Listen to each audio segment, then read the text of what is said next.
বন্ধুরা, তোমরা সবাই কেমন আছো? আশা করি সবাই খুব ভালো আছো। আমরাও ভালো আছি। তো দেখো, আজকে তোমাদের সাথে একটা নিরামিষ রেসিপির ভিডিও শেয়ার করব। সেটা হলো ঝিঙে আলুর পোস্ত। তো দেখো, গ্যাস অন করে কড়াই বসিয়ে পরিমাণ মতন সর্ষের তেল দিয়ে দেওয়া হয়েছে। তো তেলটা গরম হোক, তারপর তোমাদের দেখাচ্ছি।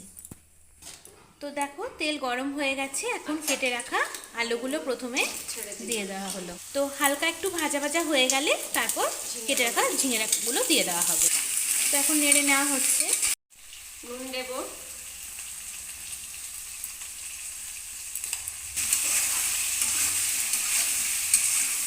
অল্প হলুদ, অল্প ধনের গুঁড়ো, ঝিঙে কাঁটাটা দিয়ে দিলাম,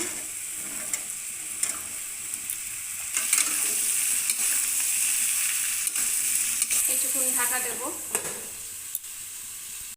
সামান্য একটু গুঁড়ো লঙ্কা দেব, কালারের জন্য। বেশি না। সাদা সাদা পোস্তটা আমাদের বাড়িতে কেউ খায় না। তো লঙ্কাটা দেওয়ার পর আবারও ভালোভাবে মিশিয়ে নেওয়া হচ্ছে। পোস্ত দিয়ে দিলাম, পোস্ত বাটাটা।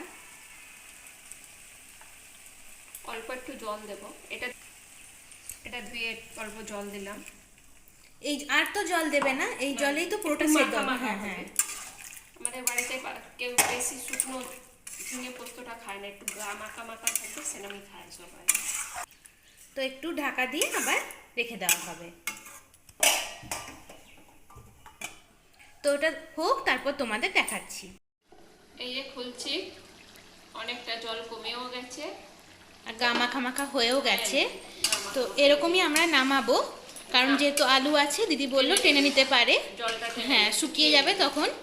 আর আজকে যে দেখছো ঝিঙে আলু পোস্তটা এখন বানানো হচ্ছে, এটা কিন্তু আমাদের রাত্রে রুটির সাথে খাওয়া হবে। তো এখন তোমাদেরকে তরকারিটা নামিয়ে দেখানো হলো। এরপর রুটিটা বানানো হলে একসাথে তোমাদেরকে পরিবেশন করে আমরা দেখাবো। তো তরকারিটা নামিয়ে নেওয়া হলো, পরে তোমাদের সাথে পরিবেশনের ভিডিওটা দেখাচ্ছি। যেটা হোক, পরিবেশন করে তখন দেখানো হবে। আমাদের রাত্রেবেলায় খাবার থালা কিন্তু পরিবেশন করা হয়ে গেছে। গরম গরম রুটি, সাথে কারি, আর সাথে আছে ঝিঙে আলু পোস্ত। তো আজকে তোমাদের এই প্ল্যাটারটা কেমন লাগলো তোমরা অবশ্যই কমেন্টে জানাবে। আর তোমাদের যদি কোনো রিকোয়েস্টেড রেসিপি থাকে যেগুলো তোমরা আমাদের কাছ থেকে জানতে চাও, অবশ্যই সেটাও কমেন্টে জানাবে। তোমাদের অন্য কোনো যদি ভিডিও রেসিপি জানার থাকে সেটাও অবশ্যই কমেন্ট করে জানাবে। সবার আগে তোমরা চ্যানেলটাকে ফলো করবে, সাবস্ক্রাইব করবে এবং পাশে থাকা বেল আইকনটা প্রেস করে দেবে। ধন্যবাদ।